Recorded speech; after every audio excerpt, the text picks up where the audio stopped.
My father threw a barbecue to celebrate kicking me out. I pulled up to grab my last box and saw a huge banner over the garage. In giant, aggressive red letters, it read, "Goodbye, freeloader. Don't come back." My Uncle Thomas was wasted, screaming from the patio, 32 years old and no career.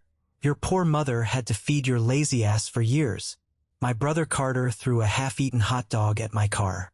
It bounced off the windshield, leaving a greasy smear. "There's your last free meal, loser," he yelled, raising his beer bottle. Even the neighborhood kids, who didn't even understand what was going on, were laughing and pointing at me like I was a clown in a circus. I didn't react. I didn't scream back. I grabbed my box, walked back to my car, and took a photo of that banner with everyone partying underneath.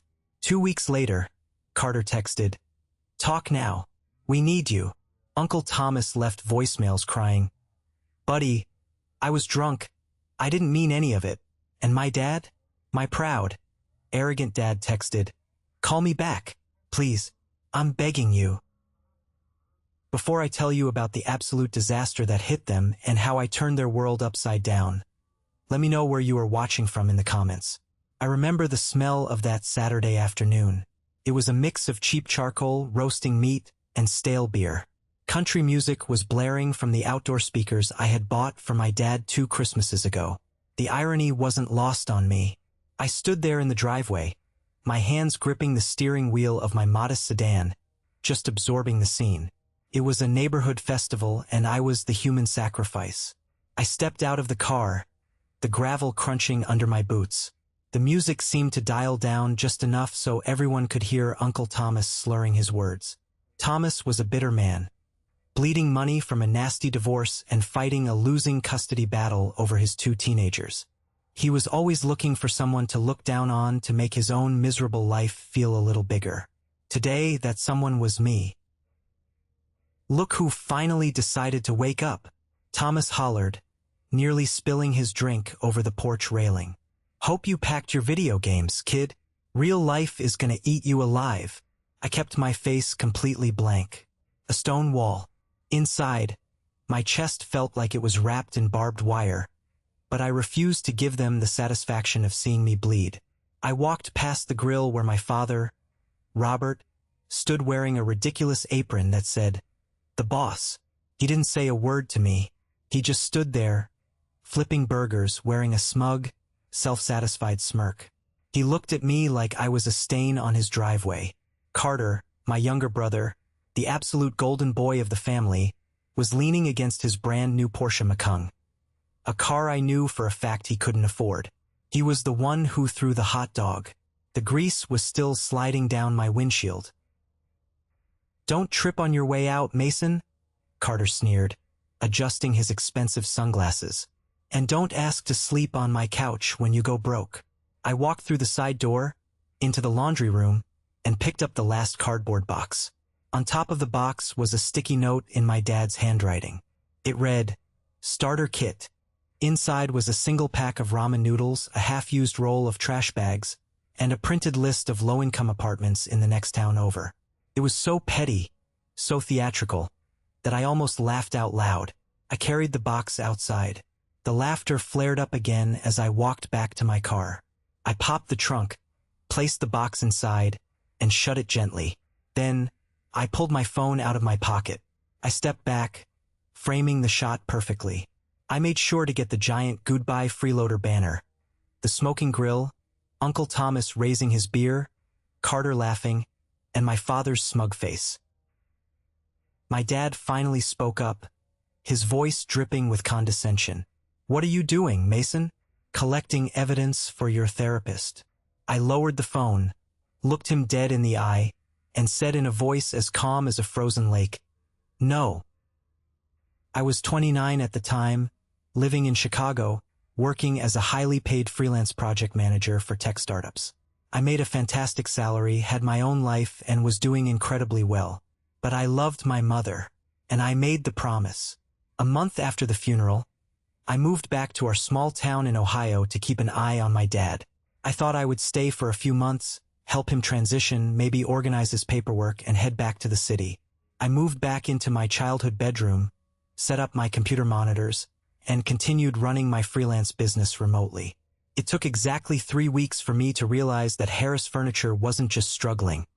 It was bleeding out on the operating table. I sat down with Luke, the company's longtime accountant.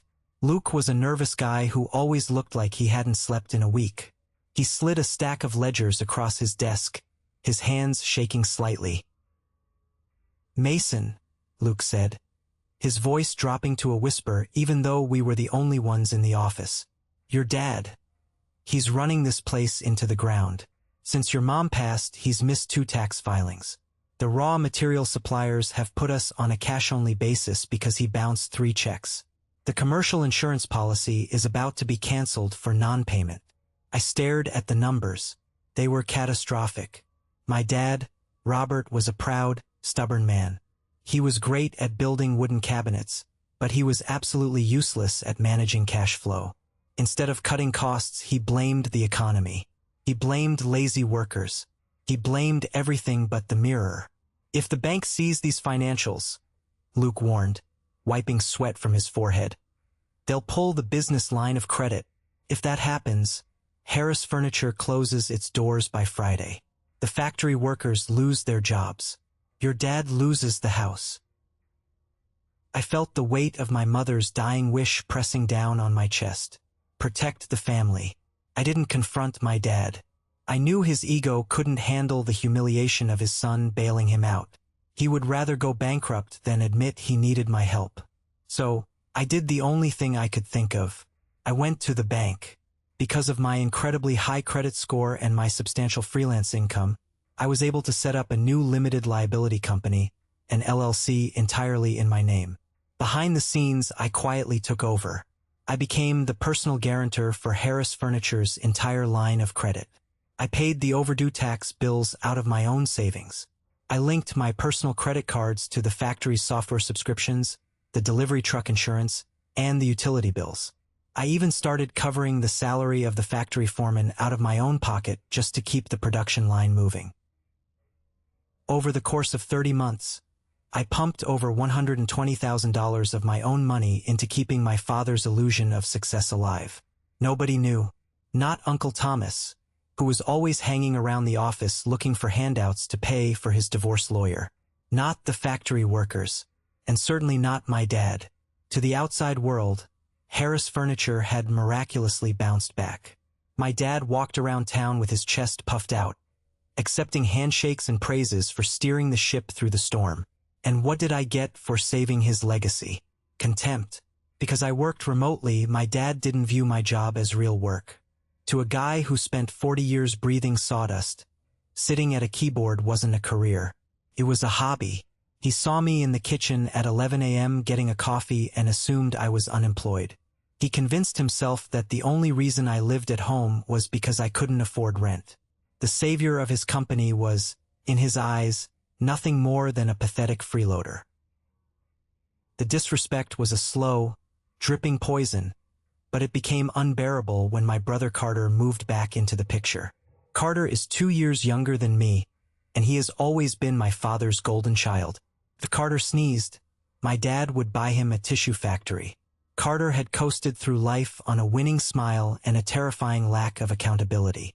He had dropped out of 2 different colleges, blowing through the college fund my mother had painstakingly saved. But in my dad's eyes, Carter was just finding his path. About a year after I moved back, Carter showed up with a sob story about a failed startup in California. Within 48 hours, my dad had fabricated an executive role for him at Harris Furniture. Carter was named the Vice President of Regional Sales, a promotion to a corner office for a guy who couldn't sell water in a desert. Carter's idea of working was showing up at 10:30 a.m. wearing a tailored suit, flirting with the receptionist, and taking 3-hour lunches with potential clients at the local country club. The most infuriating part?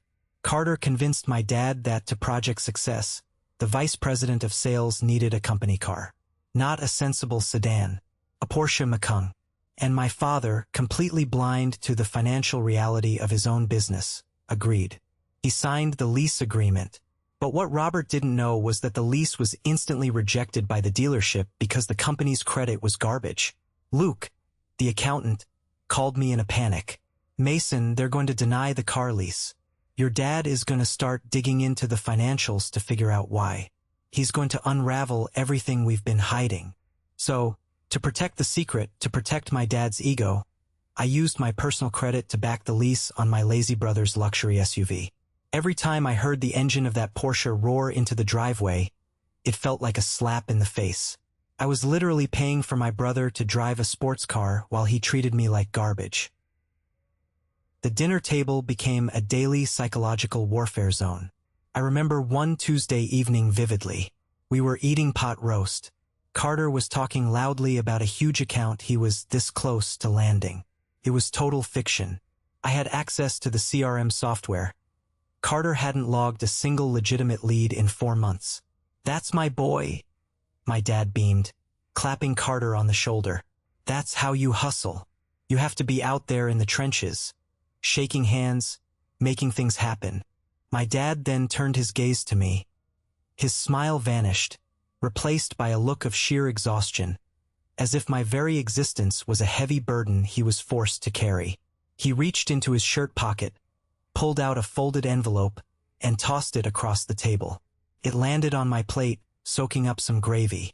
Utility bill for the house, my dad said gruffly.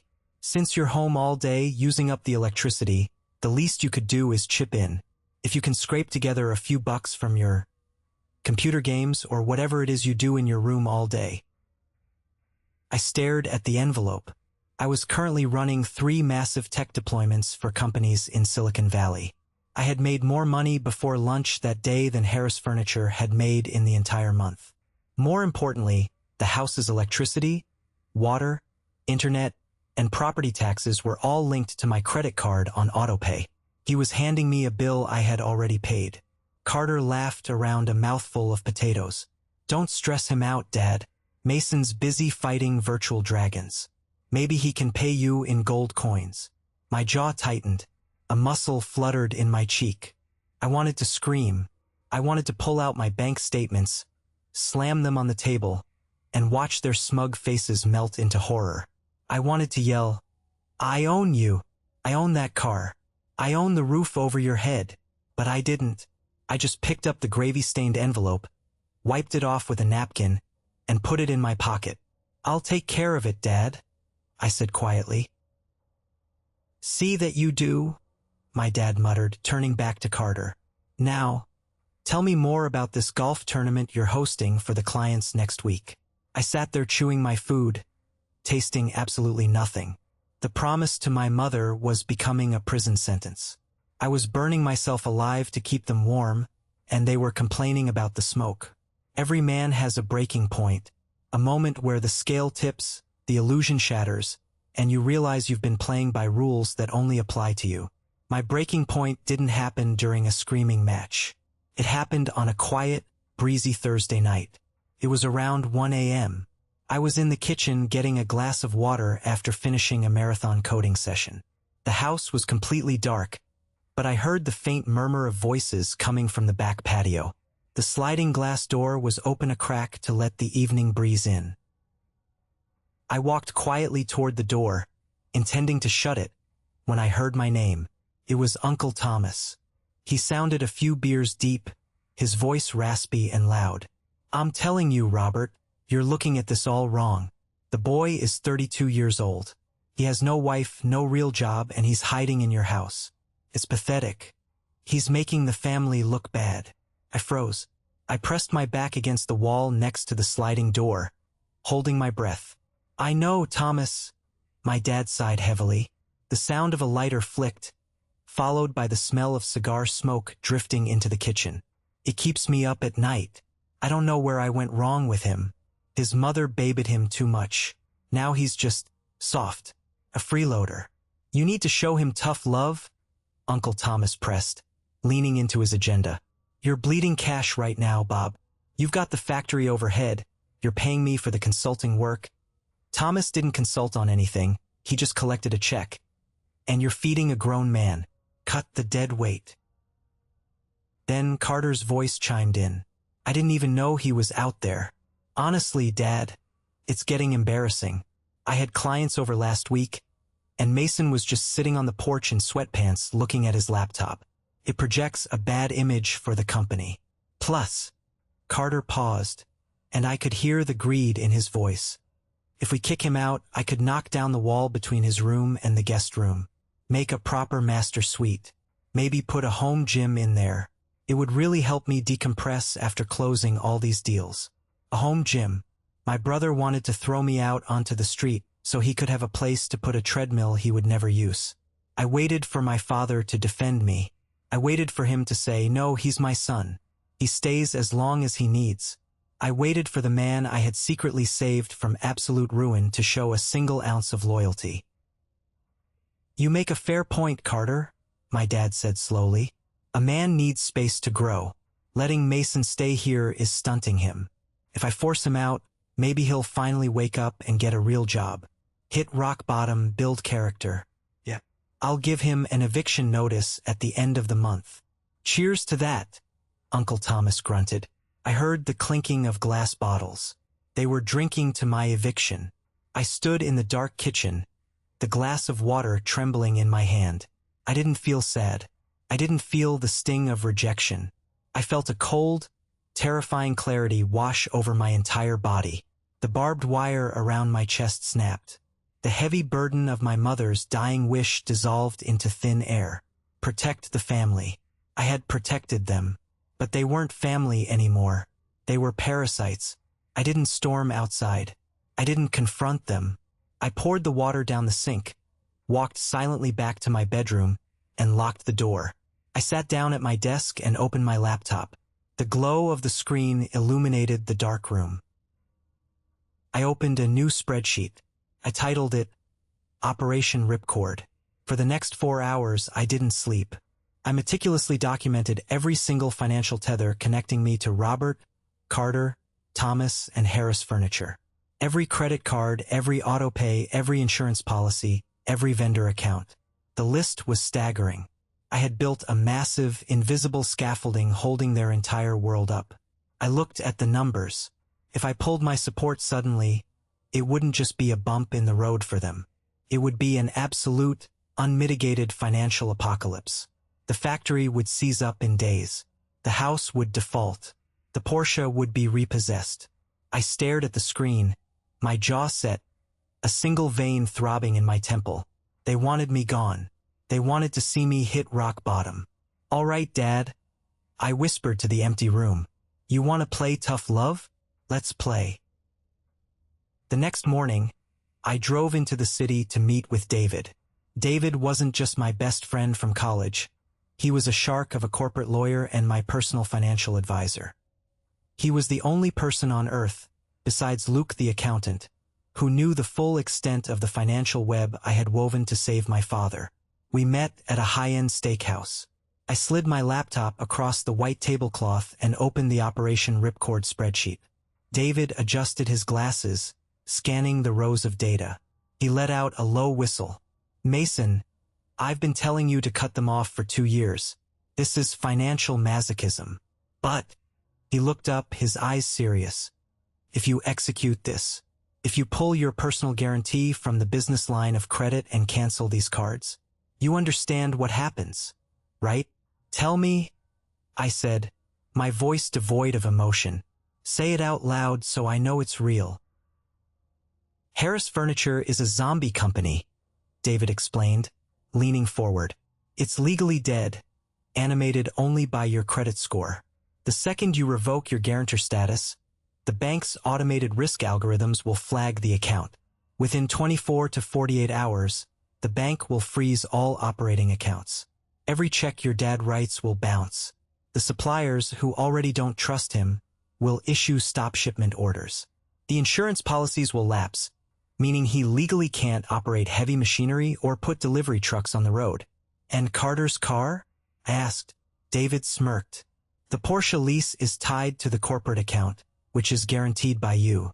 Once the guarantee drops, the dealership will see a massive default risk. They'll ping the GPS tracker and send a repo truck before Carter even finishes his morning latte. Good, I said, closing the laptop. Draft the legal notices. We pull the plug on the 30th. As I was walking out of the restaurant, my phone buzzed. It was an unknown number from Oregon. I answered it in my car. Mason? It's Elijah Vance. I blinked in surprise. Elijah Vance was the CEO of a massive logistics firm on the West Coast. 6 months ago, Harris Furniture had completely botched a massive shipment of custom boardroom tables for Elijah's new headquarters. My dad had blamed the trucking company. Carter had ignored Elijah's angry calls. I was the one who had quietly stepped in, used my own network, paid for expedited freight out of pocket, and delivered the tables overnight to save the account. Elijah and I had exchanged a few emails, but I hadn't spoken to him since. "Mr. Vance," I said, "what can I do for you?" "Drop the Mr. Vance crap, Mason." Elijah's booming voice filled the car. "I'm calling because I fired my chief operating officer this morning. He was an idiot. You know what I hate? Idiots. You know what I like? Guys who solve million-dollar problems at 3 a.m. without asking for credit." I gripped the steering wheel. "I appreciate that, Elijah. I don't want to do business with Harris Furniture anymore," Elijah said bluntly. "I investigated that mess. I know your father is the bottleneck and your brother is a clown. I know you're the phantom fixing everything behind the scenes. You're wasting your life in that ghost town. Mason, I want you in Oregon. I'm offering you the COO position. The salary is base $300,000, plus stock options, plus a relocation package. But you have to start in 3 weeks." It was a golden ticket. Not just a promotion, but a completely new life. The universe was literally handing me an exit strategy on a silver platter. "Elijah," I smiled for the first time in days. "Send me the contract. I'll be there." I drove home feeling a strange, intoxicating high. The pieces were moving into place perfectly. But I knew I had to act completely normal at home.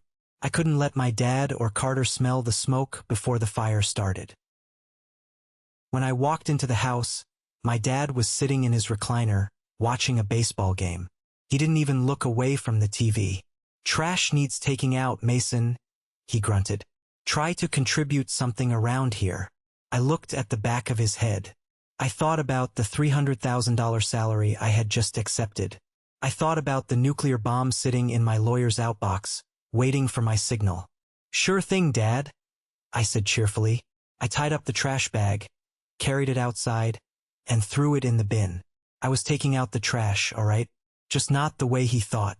The next 2 weeks were a masterclass in covert operations. I signed Elijah's contract digitally, using a secure network so nothing would pop up on the home router. I found a stunning, modern apartment overlooking the river in Portland, Oregon, and wired the deposit. Everything was set. Now, I just had to erase my ghost from the Harris family machine. I started moving my life out in pieces. I couldn't just pack up a U-Haul in the driveway. That would trigger questions, and my dad would try to spin it like he was kicking me out early. I wanted the illusion to hold until the absolute last second. So, every time I left the house for a coffee run, my trunk was loaded with my most valuable possessions. Servers, legal documents, sentimental items from my mother. I rented a small, climate-controlled storage unit 2 towns over and slowly staged my belongings there, preparing to ship them west. One Tuesday afternoon, I was in my room, quietly packing a box of expensive tech gear. The house was supposed to be empty. "Whoa," Wyatt said, leaning against the doorframe. That night, the atmosphere in the house shifted. When I came down for dinner, the silence was thick and aggressive. My dad was carving a roast chicken with unnecessary force, the knife slamming into the cutting board. Carter was scrolling through his phone, a smug, knowing little smile playing on his lips. "So," my dad said, not looking up, "heard a rumor you're packing up your room, Mason." I poured myself a glass of water, taking my time. "I'm making some changes, Dad. Getting rid of clutter." My dad pointed the carving knife at me. "Don't play games with me, boy. Wyatt told me everything. You know I'm on to you, and you're trying to sneak out in the middle of the night like a coward before I can formally kick you out." Carter laughed, a sharp, annoying sound. "Probably found a cheaper basement to live in." Hey, make sure you steal some toilet paper from the downstairs bathroom before you go, Mason. Every penny counts when you're unemployed. I looked at Carter, imagining the look on his face when the tow truck hooked up to his Porsche. I almost smiled. I'm not sneaking out, Dad, I said calmly. I'm just preparing. You're pathetic, my dad spat, throwing a slice of chicken onto a plate. I should have done this a year ago. You've sucked this family dry for too long. I'm giving you an official eviction. You have until the end of the month to get your trash out of my house. And I don't want to see your face here after that. This was it. The official ultimatum. He was handing me the detonator. Are you sure about this, Dad? I asked, my voice dropping an octave. Because once I leave, I am not coming back. I won't answer your calls. I won't fix your problems. I will be a ghost. My dad scoffed, puffing out his chest. That's the best news I've heard in 3 years. You fixing my problems? That's rich. I run $1 million company, Mason. You play on a computer. I think we'll survive without you eating our groceries. I nodded slowly. Okay, if that's what you want. I went back up to my room, locked the door, and opened my laptop. I pulled up the Operation Ripcord dashboard. With a few clicks, I deleted my credit card from the house's utility portal. I removed my banking info from the factory's auto-pay system. I drafted an email to the commercial insurance broker, canceling the policy effective midnight on the 30th. And finally, I sent the encrypted message to David. Subject: green light. Execute. The diptych was complete. The fuse was lit.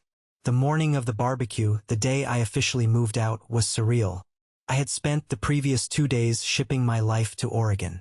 The only things left in the house were a few clothes, some toiletries, and an empty cardboard box. I woke up to the sound of hammering outside my window. I looked out and saw Uncle Thomas and Carter on ladders, tying a massive vinyl banner to the gutters above the garage. I couldn't read the letters from the back, but I knew it was meant for me. By noon, the yard was filling up. My dad hadn't just invited the family. He had invited neighbors, a few guys from the factory, and anyone else who would listen to his narrative. He was turning my departure into a parade. He wanted witnesses to his tough love parenting. He wanted everyone to see him shedding the dead weight of his freeloading son. I stayed in my room, dressed in clean jeans and a plain black t-shirt, waiting for the right moment. I sat on my bare mattress holding my phone. I had the banking app open. At 1 p.m., I initiated the final sequence. I transferred all remaining funds from the joint accounts I had set up for the business back into my private, secure accounts. I watched the numbers on Harris Furniture's ledgers drop from a healthy 6 figures to absolute 0. Then, I opened my email and hit send on the message I had prepared for the bank. It was a formal, legally binding notification from my attorney, David, immediately revoking my personal guarantee on all Harris Furniture lines of credit. The digital doors locked. The money vanished. The oxygen was cut off. I slipped the phone into my pocket, grabbed my keys, and walked downstairs. The house felt empty, echoing with the booming bass of the country music outside. I walked through the kitchen, where Susan, my stepmother, was arranging a platter of deviled eggs. She looked at me with cold, dismissive eyes. "Make sure you leave your house key on the counter, Mason," she said, her voice dripping with fake sweetness.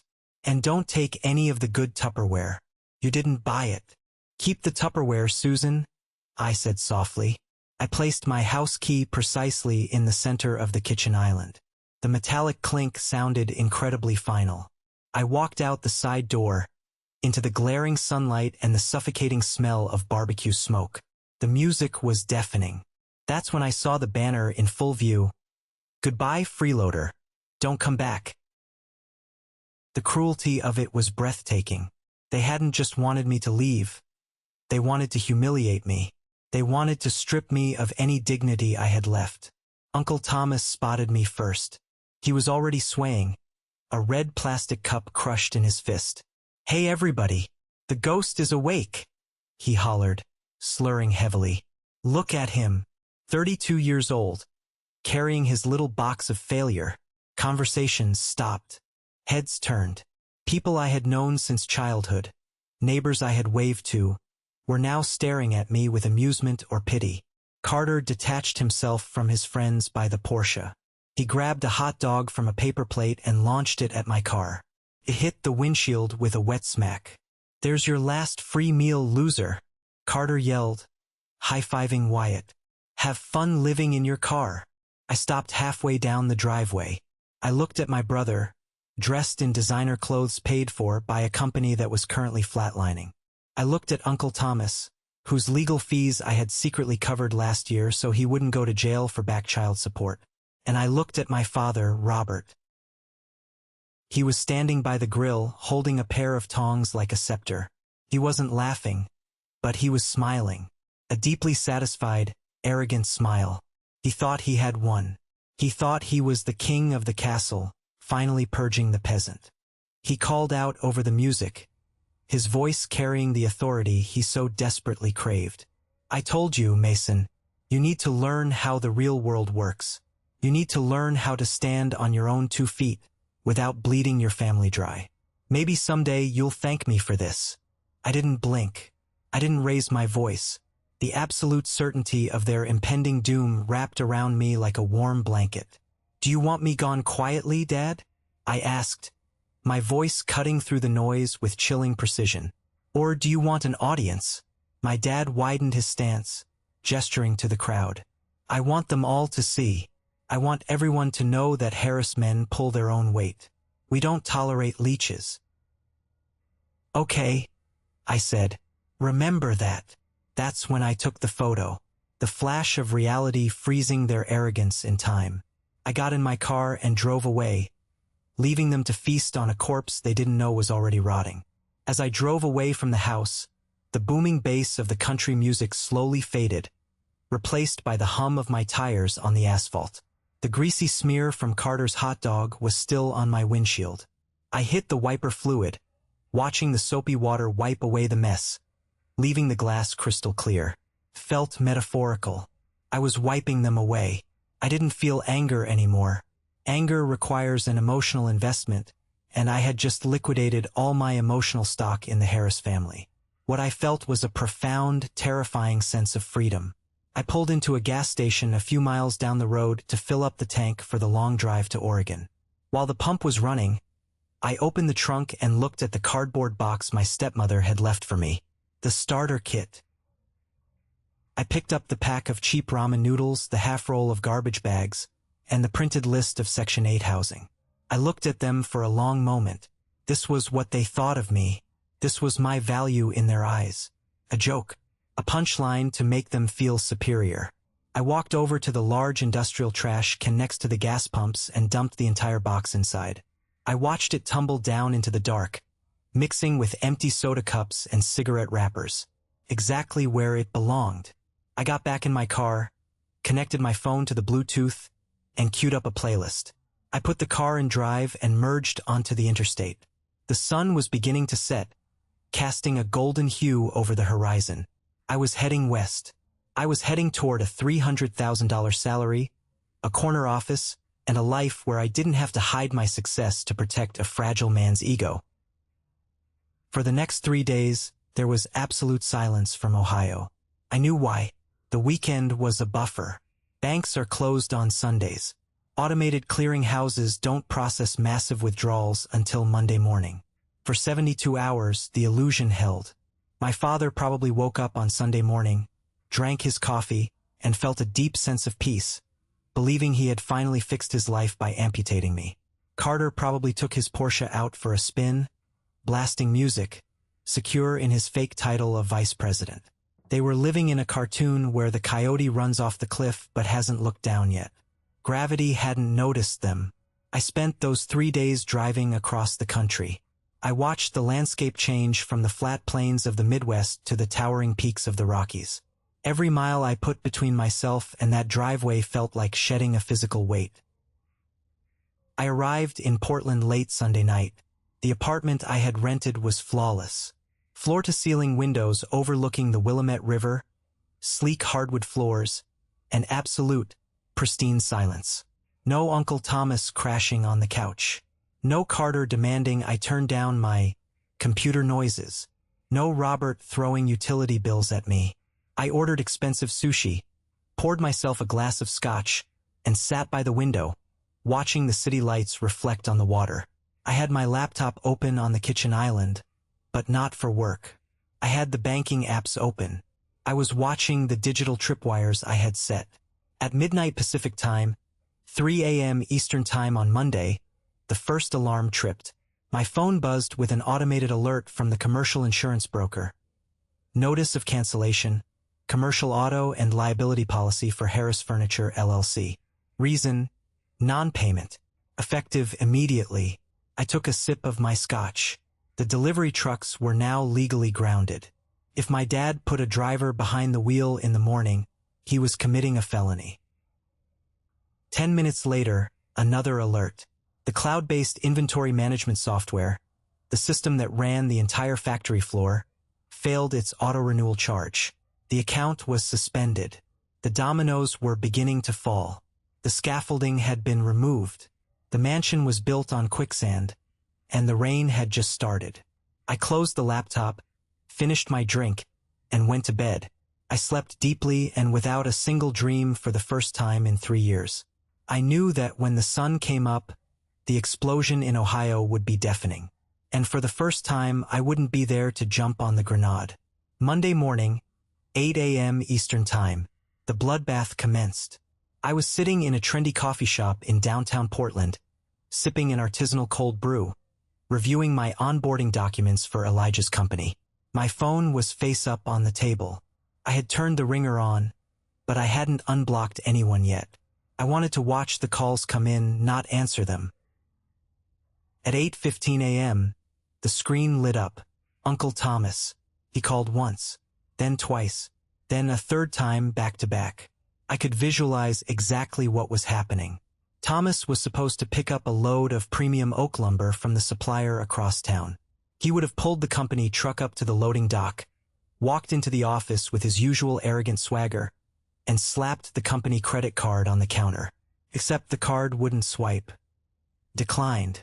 He would have tried again, laughing it off as a machine error. Declined. Account frozen.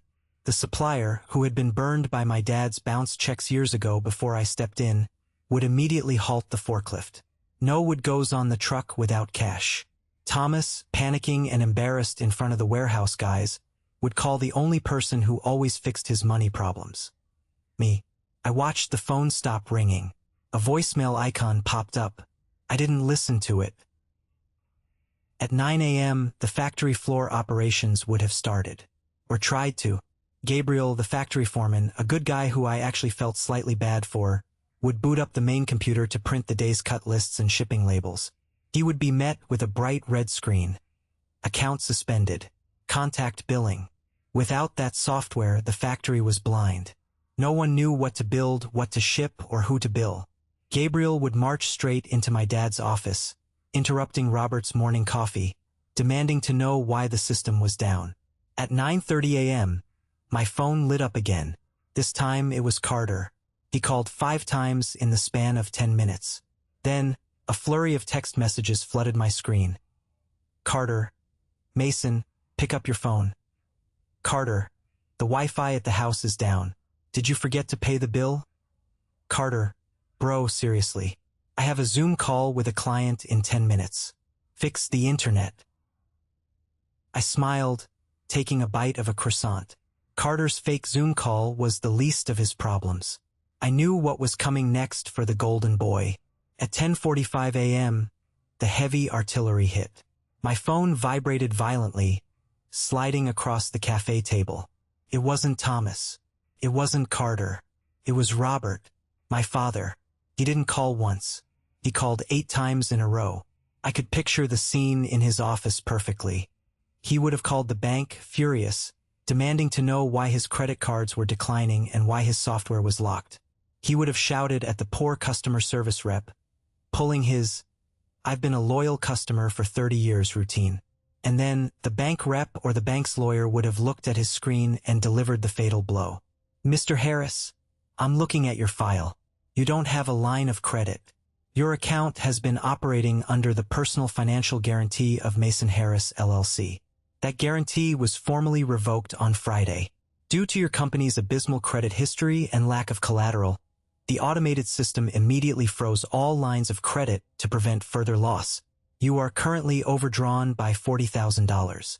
If you do not deposit funds by 5 p.m. today, we will begin asset seizure protocols. My dad's arrogance would have shattered right then and there. The room would have started spinning. He would realize in one horrifying moment of clarity that he wasn't a brilliant businessman. He was a dependent, a ward of the state of Mason. My phone stopped ringing. A text message appeared from my dad. Dad, Mason, please, call me back immediately. There's been a massive mistake at the bank. I need you to fix this. He still couldn't admit it. He called it a mistake at the bank. He was still demanding that I fix it.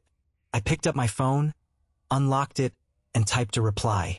It was the first time I had communicated with them since I left the driveway. I didn't argue. I didn't gloat. I simply sent him the photo I had taken on Saturday. The photo of the giant red banner, "Goodbye, freeloader. Don't come back," with him smiling proudly underneath it. I hit send. Then, I put my phone on Do Not Disturb, finished my coffee, and walked out into the bright Oregon sunshine to start my new life. The storm had officially made landfall in Ohio, and they didn't even have an umbrella. For the next 24 hours, my phone transformed into a digital graveyard of panicked voicemails, desperate text messages, and missed calls. I didn't answer a single one of them. I just sat in my quiet, pristine apartment in Portland, watching the rain gently hit the floor-to-ceiling windows, and listened to the absolute destruction of their massive egos in real time. It was like watching a slow-motion train wreck where the conductors had spent years bragging about how fast they could drive without brakes. Carter was the very first one to completely melt down. By noon on Monday, the luxury car dealership had pinged the GPS on his Porsche Macan. They didn't even bother calling him to negotiate. When a corporate guarantor pulls out and the corporate credit score is revealed to be in the gutter, banks do not mess around. They just sent a heavy-duty tow truck straight to the country club where Carter was undoubtedly eating a heavily discounted lunch on my dime. Carter left a voicemail sounding like he was on the verge of a literal medical emergency. He was hyperventilating. Through the audio, I could hear the grinding gears of a tow truck in the background. He was screaming that a guy in a high-visibility vest had literally hooked up his car while he was standing there holding a 9-iron. He demanded that I call the bank immediately and fix my glitch. Even then, in the middle of losing his status symbol, he still thought I was just his tech support guy who forgot to hit a button on a keyboard. He yelled that he had a date that night and couldn't be seen taking an Uber. I saved that voicemail to a special folder. Uncle Thomas was next. He sent me a massive wall of text in all capital letters. He was stranded at the premium lumber yard across town. His company credit card was frozen solid, and the supplier, who already hated our family, had publicly humiliated him in front of the entire warehouse crew. Thomas begged me to wire him $500 immediately to cover his electricity bill at home because his personal checking accounts were suddenly overdrawn. 2. The company payroll had bounced, meaning his fake consulting check didn't clear. He called me a traitor in one sentence and his favorite nephew in the next. But the real prize, the ultimate payoff, was my father. Robert called me 15 times between Monday afternoon and Tuesday morning. The evolution of his voicemails was a fascinating psychological study. The first call was pure, unadulterated rage. He ordered me to stop playing childish games and turn the software back on. He threatened to call the police for corporate sabotage. The fifth call shifted into bargaining. He cleared his throat and said he would let me move back into my old room. Maybe even let me park in the driveway, if I just fixed the accounting error and apologized to Carter for the car mix-up. By the 15th call, his voice was entirely different. The arrogant, booming voice of the self-made man, the guy who wore the boss apron at the barbecue, was completely gone. He sounded small. He sounded terrified. The reality of gravity had finally hit him. "Mason," his voice cracked on the recording, accompanied by the chaotic sound of factory alarms blaring in the background. "Please, The bank is foreclosing on the factory line of credit. The manager says the guarantor pulled out. I don't understand what's happening, Mason. The workers are standing around the floor because the machines are locked by the software company. The lumber yard won't pick up my calls. Please call me back. I'm begging you. Meet me. Let's sit down and fix this like men. Family fixes things. I sat at my kitchen island, sipping a cup of hot black coffee. I had a $300,000 salary waiting for me. I had a beautiful new city to explore. I had a life entirely my own. But I knew that if I didn't face him one last time, he would spend the rest of his life spinning a convenient lie to the entire town. He would tell everyone that a banking error ruined him or the economy or a corrupt supplier. He needed to look me in the eyes. He needed to know that I was the one holding the axe that chopped down his house of cards.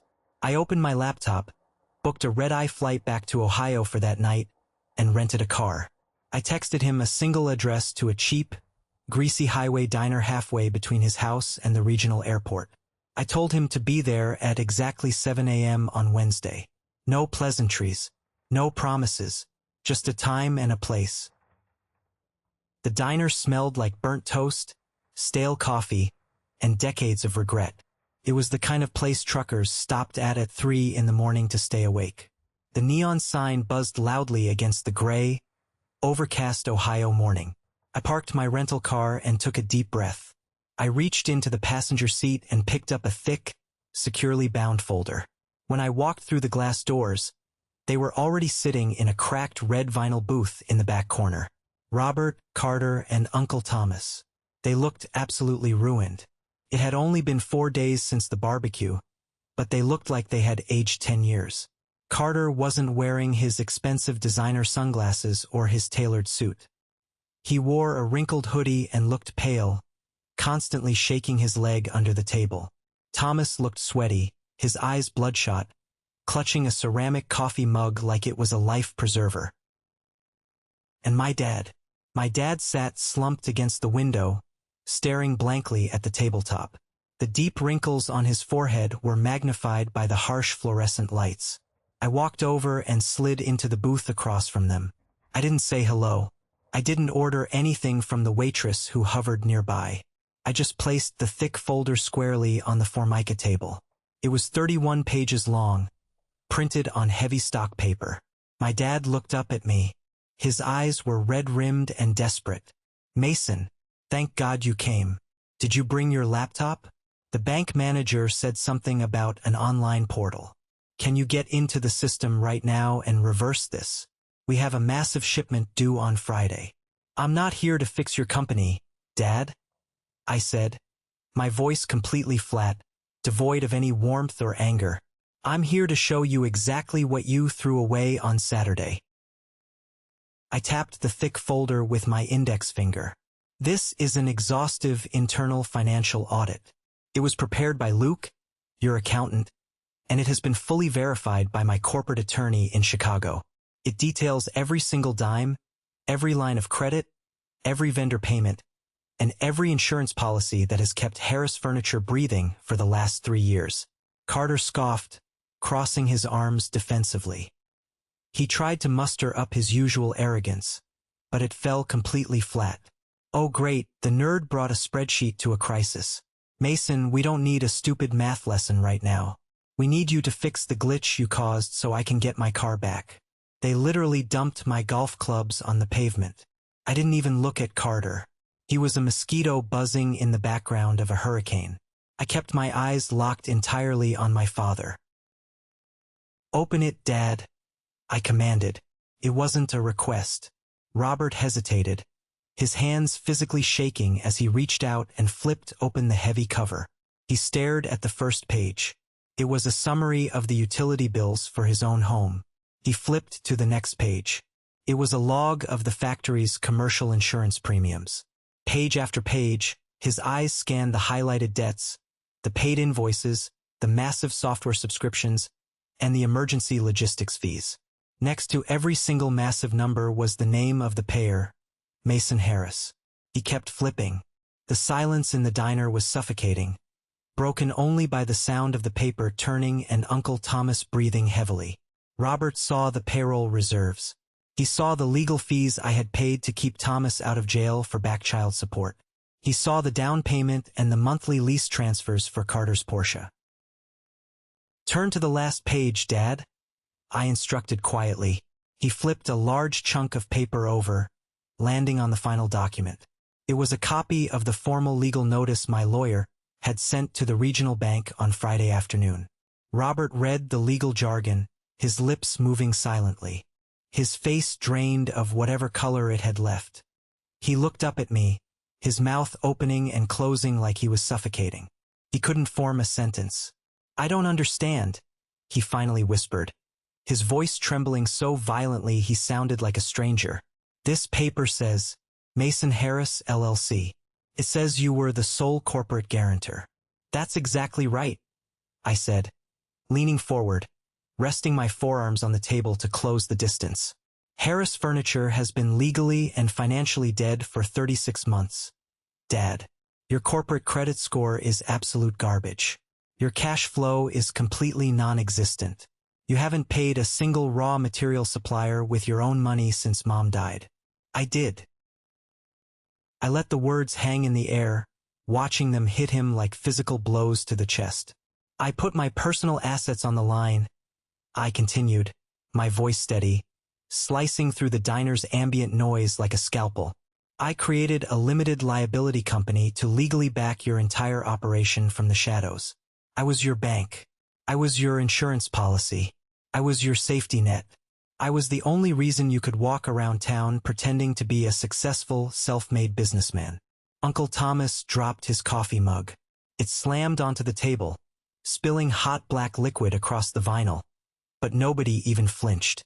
Carter was staring at me with his mouth wide open, finally realizing the sheer magnitude of what I had done. "You called me a freeloader," I said, the memory of that banner flashing in my mind. "You threw a massive neighborhood party to humiliate me. You hung a banner on your garage to celebrate kicking out the one and only person who was actively paying the mortgage on that very garage. You wanted to teach me how the real world works. Well, Dad, welcome to the real world." "Mason," my dad choked out, a tear finally breaking loose and rolling down his weathered cheek. He reached across the table, desperately trying to grab my arm. "You can't do this. You're my son. The factory is our legacy. It's your mother's legacy. I'll give you a promotion. I'll fire Carter today. I'll make you a full partner. Just call the bank and tell them you're back." I pulled my arm back sharply, absolutely disgusted by his touch. "I don't want a partnership in a bankrupt ghost ship. And don't you dare bring Mom into this. I stayed in that house because I promised her I would take care of you. But I am done protecting a man who hates me for saving him. You wanted me out of the house so Carter could have a home gym. Congratulations, Dad.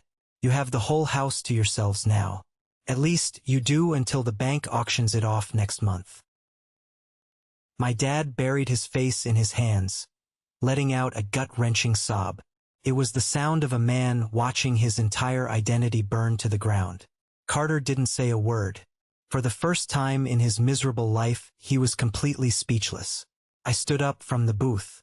I pulled a crisp $20 bill from my wallet and dropped it on top of the spilled coffee on the table.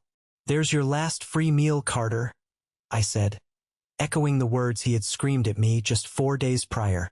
I turned my back on them and walked out the door. I didn't look over my shoulder. The little bell above the diner door chimed brightly, ringing in my absolute, undisputed freedom. The cold Ohio air hit my face, and I took the deepest, cleanest breath of my entire life. This is the moment that changes everything, the moment I finally took back control of my life. Thank you so much for your patience and for staying with me until now. You've been amazing. Please give this video a like and comment one below to let me know you've made it this far. Not only does this help more people find this story, but it also lets me know that my experiences truly mean something to someone. Your support is my greatest motivation to keep sharing the rest of this journey. By the time my return flight landed safely back in Oregon, the denial phase was officially over, and the sheer desperation phase had fully kicked into high gear. I turned my phone off airplane mode while walking through the terminal, and it immediately buzzed with a fresh wave of notifications. The dynamic of the family had completely fractured. Uncle Thomas, realizing the gravy train had permanently derailed, completely turned on my father. He left a venomous voicemail blaming Robert for everything, calling him an arrogant fool for chasing me away. In the very next breath, Thomas begged me to hire him as a logistics consultant at my new job in Portland. I deleted the voicemail before he even finished his sentence. Carter, the guy who threw a hot dog at my windshield and laughed at me in front of the neighborhood kids, actually had the absolute audacity to text me. He didn't apologize. He didn't acknowledge the diner meeting. He just sent a massive paragraph asking for a $10,000 personal loan because he couldn't afford his luxury apartment rent without his fake salary, and his credit cards were all maxed out. He promised he would pay me back with interest. I took a screenshot of the text for my own amusement and left him on read. Then came the formal email from my father. He had somehow scrounged together enough cash to hire a cheap local lawyer to draft a desperate contract. The email contained an attachment offering me 20% equity in Harris Furniture if I would immediately reinstate my personal guarantee and fund the payroll. 20%. He was offering me 20% of a company that had a negative net worth, millions in debt, and zero credit. He was still trying to negotiate from a position of power he didn't possess. He still thought he was the boss throwing me a bone. I didn't reply to any of them. I didn't need to say another word. I forwarded the texts, the voicemails, and the ridiculous contract directly to David, my brilliant corporate lawyer in Chicago.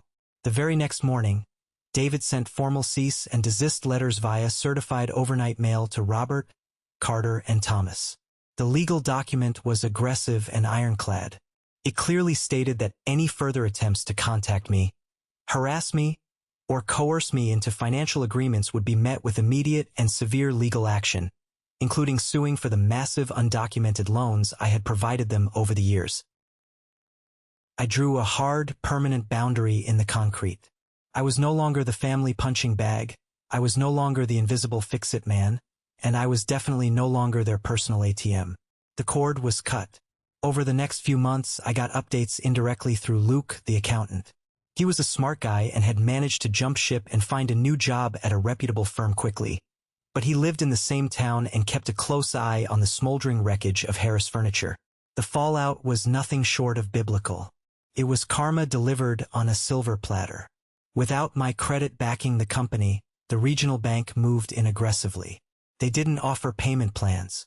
They seized the factory equipment, the delivery trucks, the raw materials, and all remaining finished inventory to cover the massive overdrawn accounts. The factory doors were chained shut and padlocked. Decades of family history, gone because an arrogant man couldn't say thank you. But it got so much worse for Carter. During the bankruptcy proceedings, the bank initiated a standard forensic audit of the company's expenses leading up to the default. The auditors dug into the ledgers and found out that Carter hadn't just been a lazy, incompetent employee. He had been actively embezzling funds. He had been writing off massive personal expenses, luxury dinners at steakhouses, expensive designer clothes, and weekend vacations to Las Vegas, under the guise of client acquisition costs. Because the company was now officially bankrupt and the corporate veil was pierced, the creditors went after Carter personally for fraud. He was facing massive legal fees he couldn't afford and the very real threat of criminal charges. And the house, the beautiful, sprawling childhood home where my father stood on the driveway in his apron and smirked at me, it went straight into foreclosure. Robert couldn't afford the sky-high property taxes or the mortgage payments without his artificially inflated salary. The bank foreclosed, and the house was sold at a public auction for pennies on the dollar to a real estate developer who planned to tear it down. The neighborhood barbecue that was meant to be my ultimate humiliation turned out to be the final celebration of the Harris family. It was their last meal on the Titanic. I took the photo I had snapped on my phone that fateful Saturday, the one with the giant red banner reading "Goodbye Freeloader," and my family laughing underneath it holding their beers. I printed it out on high-quality photo paper, put it in a sleek, minimalist black frame, and set it on the corner of my massive mahogany desk in my new corner office in Portland. It wasn't a trophy of vengeance. I didn't look at it to gloat. It was a daily, powerful reminder to never set myself on fire just to keep someone else warm. A full year passed. The seasons changed. The rain washed away the dust of my old life, and my new reality in Oregon blossomed into everything I had ever dreamed of. As the chief operating officer for Elijah's massive logistics firm, I wasn't just surviving. I was thriving on a level I never thought possible. I was leading a team of brilliant minds, restructuring national supply chains, and driving real, measurable growth. I was respected. When I solved a massive logistics issue that saved the company $2 million in shipping costs, Elijah didn't roll his eyes and tell me to go take out the trash. He walked into my office, handed me a massive bonus check, and took me out for a celebratory steak dinner at the best restaurant in town. I bought a beautiful modern house in the hills overlooking the city, surrounded by towering pine trees and fresh air. I built a tight-knit circle of friends who valued me for my character, my humor, and my loyalty, not for what they could secretly extract from my bank account. Most importantly, I had peace. Pure, unadulterated, uninterrupted peace. I didn't wake up at 3 a.m. with chest pains, dreading the sound of heavy footsteps in the hallway or the inevitable passive-aggressive insults at the breakfast table. My phone only rang with good news. The trauma of the past was fading into a distant, blurry memory. I had finally learned how to breathe. Just when I thought the Ohio chapter was fully closed and buried in the past, I received an unexpected LinkedIn message from Gabriel, the old factory foreman who used to run the floor at Harris Furniture. We caught up briefly over a phone call, trading stories about our new jobs. But before we hung up, he dropped a piece of information that absolutely extinguished any lingering guilt I might have carried deep down in my soul. Gabriel told me the full truth that came out during the messy public bankruptcy hearings. It turned out Carter's sales job wasn't just a cover for his laziness. He had actively sabotaged the company from the inside out to fund his massive underground gambling debts and his flashy, fake lifestyle on social media. Carter had secretly downloaded Harris Furniture's exclusive client lists, our proprietary manufacturing blueprints, and our pricing models. He sold all of that confidential data to a massive rival manufacturer in the next state over for a quick cash payout. Carter had literally sold our family's competitive advantage. But that wasn't even the worst part. The worst part, the detail that made my blood run ice cold, was that Robert knew. Gabriel testified that my dad had caught Carter emailing the files months before the barbecue. But instead of firing him, calling the police, or holding him accountable, Robert covered it up entirely. He chose to protect the golden child who was actively robbing him blind. To cover the financial losses from Carter's betrayal, Robert conspired with Uncle Thomas to kick me out, hoping to use the money they saved on my groceries and room to plug the massive hole Carter had blown in the ship's hull. Hearing that truth was the final key turning in the heavy iron lock. They didn't just stumble into disaster. They orchestrated it. They protected the parasite and tried to slaughter the workhorse.